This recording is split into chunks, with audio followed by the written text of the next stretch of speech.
Hello viewers, আসসালামু আলাইকুম। আমি অ্যাডভোকেট জাহেদুল ইসলাম। আজকের ভিডিওতে আলোচনা করব কেউ যদি আপনার স্ত্রীকে জোর করে আটক রাখে অথবা আপনার কোনো গুরুত্বপূর্ণ ডকুমেন্টস কেউ যদি জব্দ করে রাখে কোনো স্থানে, সেক্ষেত্রে আপনি কি করবেন? আপনি সার্চ ওয়ারেন্টের জন্য আবেদন করতে পারেন।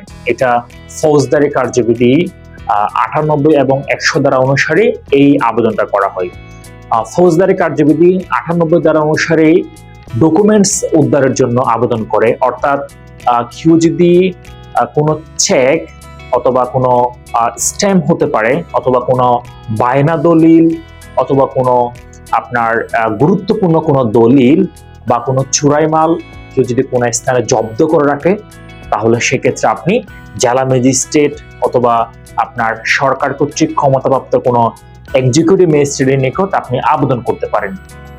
এখন এই আবেদনটাকে একটা মিস মামলা হিসেবে এটা ট্রিট হয়।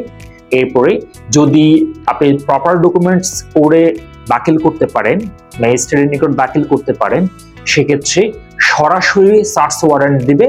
আর যদি সন্দেহাতীত থাকে তাহলে সেক্ষেত্রে প্রথমে একটা তদন্ত দিবে, তদন্তের পরিপ্রেক্ষিতে সার্চ ওয়ারেন্ট ইস্যু করবে। এরপর হচ্ছে 100 ধারা অনুসারে হচ্ছে ফৌজদারি কার্যবিধি 100 ধারা অনুসারে কোনো অবৈধভাবে আটককৃত ব্যক্তিকে উদ্ধার করা হয়। যদি আপনার বিবাহিত স্ত্রীকে কেউ আটক রাখে অথবা আপনার শিশু সন্তানকে কেউ আটক রাখে, তাহলে সেক্ষেত্রে আপনি 100 ধারা অনুসারে জেলা ম্যাজিস্ট্রেট অথবা ক্ষমতাপ্রাপ্ত নির্বাহী ম্যাজিস্ট্রেট নিকট আপনি মামলা দায়ের করতে পারেন। এই মামলাটা মিস মামলা হিসেবে ট্রিট হয়। আপনি প্রপার ডকুমেন্টস বা যদি বিজ্ঞ ম্যাজিস্ট্রেটকে আপনি সন্তুষ্ট করতে পারেন, ম্যাজিস্ট্রেট আপনাকে সরাসরি সার্চ ওয়ারেন্ট দিবে। তো যদি কোনো ব্যক্তি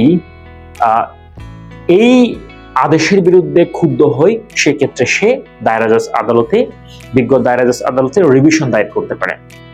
এখন প্রশ্ন হচ্ছে, কোনো ছেলেকে যদি তার বাবা নিকট রাখে, তাহলে সেক্ষেত্রে তার মা এটা 100 ধারা অনুসারে সার্চ ওয়ারেন্টের আবেদন করতে পারে কিনা, সার্চ ওয়ারেন্টের জন্য মামলা করতে পারে কিনা। যদি ওই শিশুর বয়স 7 বছরের নিচে হয় অথবা যদি ওই শিশুটা দুগ্ধপানকারী হয়, তাহলে সেক্ষেত্রে মা তার স্বামীর বিরুদ্ধে 100 ধারা অনুসারে মামলা করে ওই শিশুকে উদ্ধার করতে পারবে। ভালো থাকবেন। পরবর্তী অন্য একটা কন্টেন্ট নিয়ে আলোচনা করবো। আসসালামু আলাইকুম।